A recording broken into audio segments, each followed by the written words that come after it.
शपथ ग्रहण करने के दौरान फिलिस्तीन का नारा लगाने पर छीन सकती है ओवैसी की सांसदी। जाने क्या कहते हैं नियम। हैदराबाद से सांसद असदुद्दीन ओवैसी ने शपथ ग्रहण के बाद जय भीम, जय मीम, जय तेलंगाना और फिर जय फिलिस्तीन बोला। अब इसी बात को लेकर सियासत गर्मा गई है। सभापति हालांकि इसे रिकॉर्ड से हटा चुके हैं, लेकिन कई वरिष्ठ वकील मांग कर रहे हैं कि ओवैसी की सदस्यता निरस्त की जाए। इसके लिए संविधान के अनुच्छेद 102 का हवाला दिया जा रहा है। जानिए क्या है ओवैसी का मामला। 18वीं लोकसभा के पहले सत्र के दूसरे दिन ये सारी घटना हुई। ओवैसी ने फिलिस्तीन की जय बोलने के बाद कहा कि वे हाशिए पर पड़े लोगों के मुद्दे उठाते रहेंगे।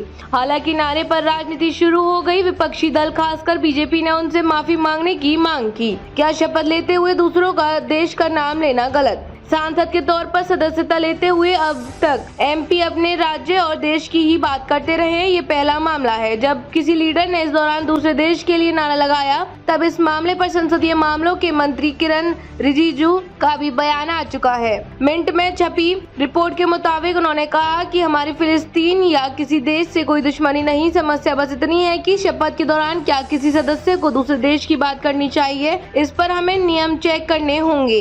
इस पूरे मामले में बार बार अनुच्छेद 102 का जिक्र आ रहा है। क्या है इस धारा में? किसी भी व्यक्ति की लोकसभा या राज्यसभा की सदस्यता रद्द हो सकती है अगर वो सांसद में बताए गए पद के अलावा भारत सरकार या किसी भी राज्य की सरकार के अधीन लाभ का कोई पद ले। ऐसा शख्स जो भारत का नागरिक ना हो या जिसने अस्थायी तौर पर विदेशी देश की नागरिकता ले ली हो। अनुच्छेद 102 कहता है कि किसी और देश के प्रति निष्ठा जताने पर भी सदस्यता जा सकती है। यही वो पॉइंट है जिस पर ओवैसी गिरे हुए हैं। अपने देश के लीडर बतौर शपथ लेते हुए उन्होंने फिलिस्तीन का नाम ले लिया। बता दें कि फिलहाल इस देश पर इजराइल हमलावर है जिसमें भारी तबाही मचाई हुई है। कई और भी कारण हैं जिन पर सदस्यता निरस्त हो सकती है। अगर कोई सदस्य संसद के दोनों सदनों के लिए चुना लिया जाता है तो उसे एक निश्चित समय के अंदर किसी एक सदन की सदस्यता से इस्तीफा देना होता है। ऐसा ना करने पर संसद सदस्यता छीन जाएगी। किसी भी सदन का मेंबर अगर लगातार 60 दिनों तक बिना बताए अनुपस्थित रहे तो उसकी सीट खाली मानी जा सकती है। धारा 102 के तहत सांसदों और अनुच्छेद 191 के तहत विधानसभा सदस्यों के ऐसे पद लेने पर मनाही है जहां वेतन, भत्ते या दूसरी तरह का सरकारी फायदा मिलता हो। दल बदल की जा सकती है। मेंबरशिप अनुच्छेद 102 के तहत दल बदलने पर भी सदस्यता छिन सकती है, लेकिन इसमें भी कोई रियायतें हैं। अगर कोई सांसद उस पार्टी की सदस्यता छोड़ दे जिससे वह चुना गया है तो उसकी सदस्यता चली जाएगी। वहीं एक पार्टी दूसरी पॉलिटिकल पार्टी से मिल सकती है अगर 2/3 विधायक इस पक्ष में हो।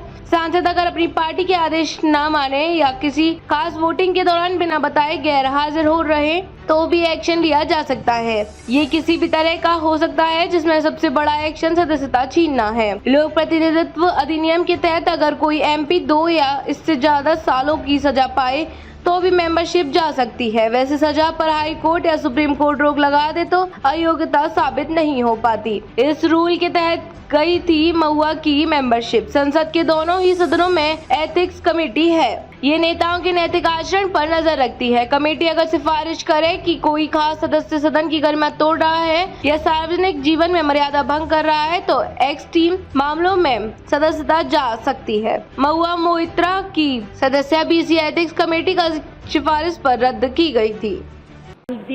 ओवैसी जी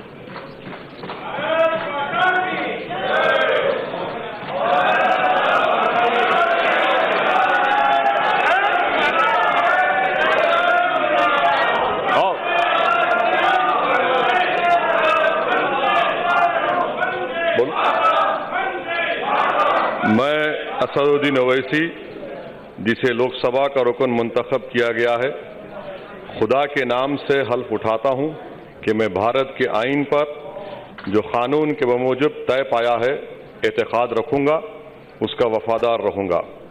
मैं भारत के इख्तियार आला और सालमियत को बरकरार रखूंगा और जिस ओहदे को मैं संभालने वाला हूं इसके फ़राइज़ व वफादारी से अंजाम दूंगा। जय भीम, जय मीम, तकबीर, अल्लाह अकबर, जय हिंद। ट्रेजरी बेंच ज़्यादा नारे लगा रहे थे तो अच्छा है ना, हमको देखते ही उनको सब चीज़ें याद आती हैं। तो हम उम्मीद करते हैं कि उनको कॉन्स्टिट्यूशन भी याद आ जाए, ये बच्चों की मौत